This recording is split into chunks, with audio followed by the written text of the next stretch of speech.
Ben voilà, on inaugure ce que j'annonce depuis longtemps, c'est-à-dire du matériau original pour le podcast, la balado-diffusion de Christian Mistral.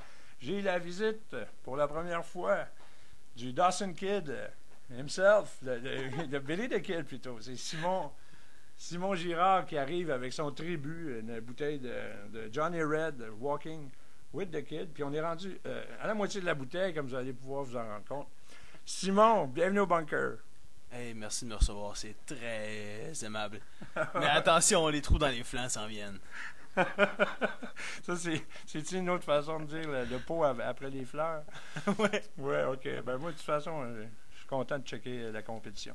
Là, pour les auditeurs, il faut qu'on dise qu'on est proche l'un de l'autre. Là, ça en est presque gênant. Ouais. fait, D'abord parce qu'on a tous les deux la laine de scotch, mais ça, c'est annulé. Ça s'annule, ouais. Puis aussi, ben c'est ça. On est content que personne puisse prendre des photos par téléobjectif parce qu'on a l'air quasiment sur le point de s'embrasser. La raison... Presque. Oui. On se garde une petite gêne. On appelle ça un rire contagieux. On attend la fin de l'entrevue, là, tu sais. Ça veut dire rire contagieux. Les seuls qui peuvent être infectés, c'est les gens qui nous écoutent parce que nous autres, avec ce qu'on a bu, ça tue tous les microbes. Ah, ça, il reste rien, zéro, mon gars, là. Simon, ça survit pas. Je suis un mauvais intervieweur. Je parle tout le temps, primo.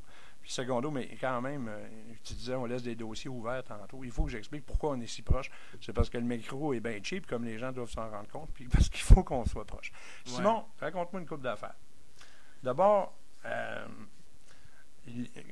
les gens, ils savent pas encore généralement, je pense que tu es immensément prolifique, puis que si on te laissait faire, ils seraient obligés d'acheter 5-6 livres par année. Immensément, c'est faible. C'est faible, hein? C'est pas ça. Non, 5 ou 6 livres par année, ouais, mais prolifique parce que le premier contrat est tombé à l'eau, puis quand tu es chez Boréal, puis tu signes un premier contrat, puis ça tombe à l'eau, ben là, tu capotes. Là, tu te retournes de bord, puis tu fais « Ah, t'as peu, là. T'as peu. OK, là, ça tombe. » Mais je comprenais pas parce que j'avais voulu tout changer, ce qu'il voulait changer, puis je m'étais dit « Quand je vais pas être heureux, je vais claquer à la porte, puis ça va être fini. » Mais non, j'avais tout changé ce qu'il fallait changer, puis j'avais tout compris ce qu'il fallait comprendre, puis à la fin, la décision unanime qu'il fallait qu'ils prennent, ben, elle était juste pas là. Je suis au téléphone, puis je comprends que... Il a fallu que je le dise moi-même. Ben, est-ce qu'ils disent qu'ils en veulent plus? Puis ils en voulaient plus. Fait que là... J'ai friqué un peu. Hein? J'ai friqué en tabac. Mais quand même, est-ce que c'était comparable à... Est-ce que tu en as connu... est-ce que tu te rendais compte? Est-ce que tu étais exalté? Parce que ils publient un premier romancier par année, des fois aucun. Ils reçoivent tous les manuscrits, c'est-à-dire pas loin de 1000 par année. Puis toi, tu étais celui-là. Bon, c'est vrai, ça tombait à l'eau. C'est d'ailleurs une affaire que tu devrais raconter parce que si ça tombait à l'eau, tu l'as repêché, tu l'as essuyé, puis ça a marché. Là. Ouais. Exalté, oui.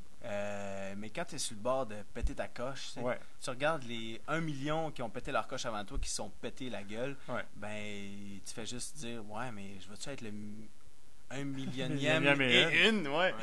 Mais, non, mais si t'es le millionième, il y a plein de ballons qui tombent puis des confettis qui disent ah, ça c'est en enfer, hein? Ouais. Vous êtes notre millionième. Exactement. Les ballons de salut. Vous venez d'entendre un chin-chin parce qu'on boit dans des verres de métal. Ouais, c'est en enfer, exactement. C'est en enfer. C'est comme t'arrives en enfer, on te dit t'es le meilleur. T'es le millionième et le meilleur. On veut travailler avec toi, puis ça marche plus. Et c'est là que j'ai trouvé mon rythme de croisière. Parce qu'après ça, tu pètes ta coche, tu fais t'as peu. Là, on est à zéro. Là, on était à quelque part, puis on retourne à zéro. Simon Girard est à zéro, puis là, il fait OK, t'as peu. Je vais t'écrire un manuscrit comme en 2 semaines. J'ai écrit. J'ai présenté. Là, je me suis dit, OK, admettons que c'est refusé. Ben, le temps qu'elle refuse mon contact chez Boréal, je vais en avoir écrit un autre. Fait que là, j'écris.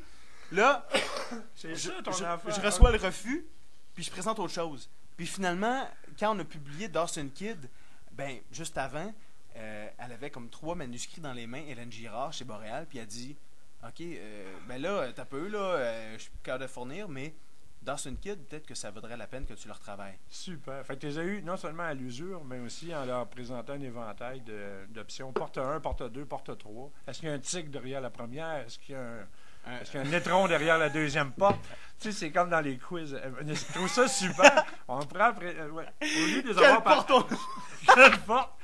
Non, mais c'est vrai. Écoute, c'est extraordinaire parce que dans ce que Stanley Péan appellerait la merveilleuse République des lettres, il il y a toujours des façons de renouveler le genre. Je veux dire, ça, c'est la première fois que je n'entends parler de cette façon de faire-là, puis ça me plaît énormément. Si j'avais encore l'énergie que j'avais quand j'avais ton âge, ben peut-être que je ferais ça, j'en pitcherais comme ça. Non, mais c'était de la survie, on s'entend, là, tu sais, parce que je retournais à zéro alors que j'étais rien, puis j'avais eu la promesse de quelque chose, puis là, on venait de me dire... Il fallait qu'on te la donne.